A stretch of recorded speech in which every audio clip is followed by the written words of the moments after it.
नमस्कार दोस्तों, सभी का स्वागत है चार्ट मजो की नई वीडियो में। और आज के सेशन के अंदर निफ्टी ने एक स्पिनिंग टॉप टाइप कैंडल बनाई। यहाँ पे मैं एक बार जूम कर देता हूँ, तो यहाँ पे अगर मैं निफ्टी का चार्ट देखता हूँ यहाँ पे, तो इसको ऊपर और नीचे एग्जैक्ट सेम विक है और मिडिल का जो बॉडी है वो लगभग सेम, मतलब एक सेंटर में बना हुआ है। तो इससे अपने को ये पता चलता है कि कहीं ना कहीं थोड़ा सा इनडिसाइसिवनेस था आज एट दी टॉप। लेकिन अगर हम बैंक निफ्टी की बात करें, तो बैंक निफ्टी ने काफी एक अच्छा गैप अप ओपनिंग देके ऊपर ही क्लोजिंग दे दी और फॉलो अप बाइंग भी दिखाई यहाँ पे। तो यहाँ पे अब जो पैटर्न बन के आ रहा है, पहले जो हमने पुराना पैटर्न बनाया था, अब ये नए पैटर्न में इवॉल्व हो गया है और यहाँ पे इनवर्स एचएनएस या cup and handle type pattern का ब्रेकआउट यहाँ पे प्ले हो रहा है। अब दोस्तों यहाँ पे जो इंपॉर्टेंट लेवल देखने मिलेंगे वो 53,000 के देखने को मिलने चाहिए एट दी हायर लेवल। तो 53,000 को हम एक बार मार्क करेंगे, क्योंकि अब मेरे हिसाब से डाउन साइड ज्यादातर इतना दिक्कत नहीं देना चाहिए और 51,000 काफी इंपॉर्टेंट सपोर्ट बन के आएगा मार्केट के लिए। तो 53 की जर्नी स्टार्ट हो गई है और नीचे पे अगर आता भी है तो 51,800 पे एक बार सपोर्ट मिल जाना चाहिए, क्योंकि एक रीटेस्ट वाला एक सिनेरियो यहाँ पे बनेगा और रीटेस्ट होके फिर से हम शायद एक बार के लिए अपमूव देखें। अब बैंक निफ्टी काफी अच्छा है, तो पहले मैंने बैंक निफ्टी के ऊपर लेवल बता दिया। डाउन साइड पे ज्यादा एक्सपेक्टेशन नहीं रखेंगे अनटिल अनलेस कुछ डाउ के अंदर अगर इश्यू हो जाए तो डाउन साइड पे क्रॉस मार देंगे और अपसाइड पे आने वाले सेशन पे इमीडिएटली 450 से 500 का एक लेवल रेजिस्टेंस रहेगा। लेकिन मेरे हिसाब से जो गैप रह गया है इसको फिल करना चाहिए। आते हैं निफ्टी पे। निफ्टी क्या कर रहा है, एक थोड़ा छोटे से रेंज में स्क्वीज हो गया है। लेकिन मैं अगर आर्ली चार्ट देखूं दोस्तों, तो यहाँ पे कहीं ना कहीं एक पेनेंट पैटर्न या फ्लैग पैटर्न जैसा अभी स्ट्रक्चर बनना स्टार्ट हो जाएगा।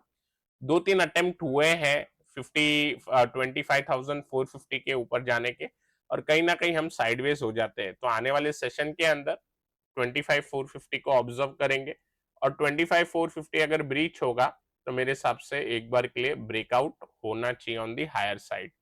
अब दोस्तों यहाँ पे नीचे के लेवल अगर हम बात करते हैं, तो डाउ ने लास्ट फ्राइडे को एक ब्रेकआउट नहीं दिया था, पर अभी ना डाउ ब्रेकआउट देने जा रहा है। तो ये रहा डाउ का चार्ट और आज अगर ब्रेकआउट दे देता है 41,600 का, तो चांसेस है कि फिर निफ्टी गैप अप ही खुले, 25,450 के अराउंड ही गैप अप खुले उस सिनेरियो में। तो ऊपर के साइड हमको लेवल फिर देखने को मिल सकता है 25,600 और 25,750। ये दो लेवल एक बार देखने को मिल सकते हैं एट दी हायर साइड, जहां पे अगर डाउ ऑल टाइम हाई पे क्लोज हो जाए। अभी एक सेकंड सिनेरियो बन के आएगा कि अब डाउ एक बार रेजिस्टेंस ले ले, तो थोड़ा नीचे आ जाए एट दी टॉप, तो निफ्टी थोड़ा साइडवेज रह सकता है, क्योंकि डाउ का नया हाई करना जरूरी होगा। इससे सेंटीमेंट फिर सुधर जाएंगे सारे इक्विटी मार्केट में। बॉन्ड यील्ड की बात कर लेते हैं। अच्छा, बॉन्ड यील्ड से पहले मिड कैप इंडेक्स आज भी गैप अप ओपन के साथ एक अच्छा एक हम बोल सकते हैं कि फिलहाल ये रेड बॉडी है, मतलब जहां पे गैप अप ओपन हुआ था नीचे गैप फिल करने आया लेकिन ऊपर ही बंद हुआ, तो भी हमें एक अच्छी मूव मानेंगे मिड कैप के अंदर, क्योंकि अभी ये सबसे अगर हम बाकी इंडेक्स में देखें निफ्टी बैंक निफ्टी, तो ये दोनों से अच्छा चल रहा है। तो दोस्तों यहाँ पे ब्रेकआउट है, मूव बनी हुई है। कहां तक आ सकती है ये मूव, तो उसको अंदाज लगाने के लिए एक बार मैं जहाँ पे लास्ट स्विंग लो बना था वहां से एक बार मैं ड्रैग करता हूं, तो मेरे हिसाब से नेक्स्ट सेशन के अंदर एक बार 60,800 का अटेम्प्ट करेगा और उसके बाद 61,500 62,000 की नई एक बार जर्नी स्टार्ट होगी। अब आप देखिए यहाँ पे जो डॉलर बॉन्ड यील्ड है वो नीचे जा रही है, 3.6 की तरफ बढ़ गई है। अब क्योंकि थोड़ा सा मार्केट जो हमारे इधर थर्सडे को इम्पैक्ट आएगा, वेनसडे को डेटा है फेड का और वहां से हमें फिर थर्सडे मॉर्निंग उसका इम्पैक्ट दिखाई देगा। लेकिन मार्केट जो है अब ट्यूसडे और वेनसडे को कहीं ना कहीं जो एग्जिस्टिंग पोजीशन है उसको स्क्वायर ऑफ करेंगे। तो इस सिचुएशन में स्टॉक के अंदर तो हमें मूवमेंट देखने मिल सकता है और निफ्टी पे जब भी मिलेगा, जैसे मैंने कहा कि अगर डाउ ऑल टाइम हाई करे। यहाँ पे अगर बॉन्ड यील्ड की बात करें तो यहाँ पे थोड़ा सा और नीचे हम जा सकते हैं, लेकिन यहाँ पे कंफ्यूजन वही बना रहेगा कि 0.25 बेसिस पॉइंट या 0.50 कितना कट आ रहा है। ओके, तो यहाँ पे नीचे पे अगर हम देखते हैं तो 3.3 पे बहुत स्ट्रॉन्ग सपोर्ट है, 3.35 से लेके 3.5 के आसपास तक। तो यहाँ तक की उम्मीद करेंगे और डॉलर इंडेक्स उस कारण से नीचे जा रहा है और इसका आपको फायदा दिखाई देता है गोल्ड और सिल्वर में। गोल्ड फिर से आज एक नया हाई मार रहा था, लेकिन थोड़ा सा डोजी कैंडल बना रहा है।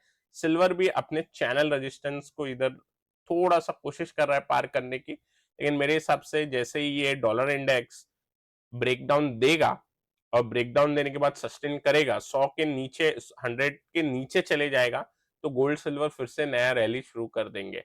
अब ब्रेंट रहा, ब्रेंट जो है वो साइडवेज में फंसा हुआ है और ब्रेंट के अंदर अगर हम बात करते हैं, अब जो नीचे की मूव बनी थी, ब्रॉडनिंग वेज भी बना था, उसका ब्रेकआउट मिला, ब्रेकआउट के बाद हॉल्ट हो गया, तो यहां थोड़ा कंफ्यूजन हो सकता है, लेकिन अब मेरा जो बायस बन रहा है वो थोड़ा नीचे के साइड का बन रहा है। ओके, चलते काउंटर की ओर। काउंटर के अंदर हमने डिस्कस किया था ओबराय रियलिटी, इसका ब्रेकआउट हमें दिखाई दिया और ब्रेकआउट के बाद वापस ये काउंटर ऊपर तो गया, लेकिन फिर से एक बार जहां पे ब्रेकआउट हुआ था लगभग उधर ही आके क्लोज हो गया।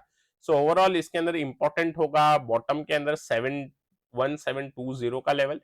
अगर 1720 टूटता है तो थोड़ा बहुत ये साइडवेज जा सकता है जैसे पहले गया था।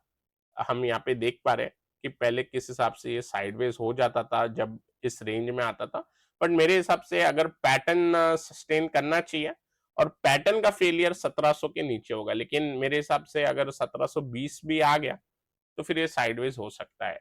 लेकिन बात करते हैं, अगर आज हम देखें जो निफ्टी के अंदर बिहेवियर था उस हिसाब से, क्योंकि निफ्टी के अंदर भी साइडवेज सा माहौल था, तो उस हिसाब से काउंटर ने भी मेरे हिसाब से थोड़ा बहुत साइडवेज जैसा ही बिहेव किया है। इंटरेस्टिंगली अगर आज हम टॉप अगर देखते हैं कि कौन से काउंटर ने सबसे अच्छा परफॉर्म किया, तो उसके अंदर हमको एक्सचेंज रिलेटेड काउंटर आता है निकल के, एमसीएक्स एफएनओ साइड से, कैश साइड से बीएससी। तो हमारा जो नेक्स्ट जो हम स्टॉक पे चार्ट स्टडी करेंगे वो बीएससी पे ही करेंगे, क्योंकि बीएससी के अंदर जो वॉल्यूम आज हमें देखने मिला है, काफी शानदार वॉल्यूम देखने मिला है। एक बार चार्ट लोड हो जाए तो उसके ऊपर फिर हम डिस्कस करते हैं। अच्छा, जब तक चार्ट लोड हो रहा है, ओके चलो हो गया। तो यहाँ पे अगर हम देखते तो बीएससी के अंदर काफी स्ट्रॉन्ग वॉल्यूम हमें देखने मिला। लास्ट टाइम वैसे हमने जब एनालिसिस की थी बीएससी के ऊपर, तो ये जो ब्रेकआउट सून हमने यहाँ पे इसकी एनालिसिस की थी, तो यहाँ पे ऊपर गया था, फिर फ्लैग बनाया, फ्लैग का ब्रेकआउट बना, साइडवेज हुआ, लेकिन यहाँ पे नेगेटिव खबर आ गई और नेगेटिव खबर आने के बाद वापस से ये नीचे आ गया। बट ऑलमोस्ट देखे तो ब्रेकआउट के 60% लेवल तक जा चुका था और 2600 से ऊपर में ऊपर 3300 तक ये काउंटर पहुंच गया था। अब दोस्तों बात करते हैं करंट मूव की। करंट में अगर हम बात करते हैं तो ये मई का जो हाई था इसको ब्रीच कर दिया है आज के कैंडल ने। गैप अप के साथ वॉल्यूम देखने मिला है। ऑलमोस्ट अगर आप ये वॉल्यूम देखोगे, आज का जो वॉल्यूम है काफी सिमिलर है ये गैप डाउन पे जो मूव आई थी, इस टाइम पे जितनी वॉल्यूम बनी थी लगभग सिमिलर वॉल्यूम आज एक ब्रेकआउट पे बनी है। तो दोस्तों इसका मतलब ये होता है कि जो भी अगर यहाँ पे स्मार्ट प्लेयर एग्जिट हुए होंगे, कहीं ना कहीं आई थिंक जिस हिसाब से एनएससी की भी जो न्यूज बनी थी कि उनके खिलाफ जो केस थे वो अब वापस हो गए, तो इसका मतलब उसके अंदर और कुछ ज्यादा आगे कार्रवाई नहीं है। तो इसका मतलब यहाँ पे इंटरेस्ट बन रहा है और वॉल्यूम को अगर हम देखें तो काफी शानदार वॉल्यूम है, तो मेरा ध्यान सबसे पहले वॉल्यूम पे ही गया और उसके बाद एक जो बेस बनी है, एक बार अगर हम देखते हैं कि किस हिसाब से काउंटर ने 4-5 महीने बिताए, उसके बाद नया हाई लेवल पे गया है, तो यहाँ पे एक बार बायस बनता है ऑन दी हायर साइड। लेकिन इस पे अगर, क्योंकि नीचे से ऊपर लगभग 18% का आज मूव है, तो कहीं ना कहीं अगर कल डोजी कैंडल बनाए या थोड़ा सा रिटेस्ट देने आ जाए 3300 तक, तो थोड़ा एक अच्छा लेवल साबित हो सकता है।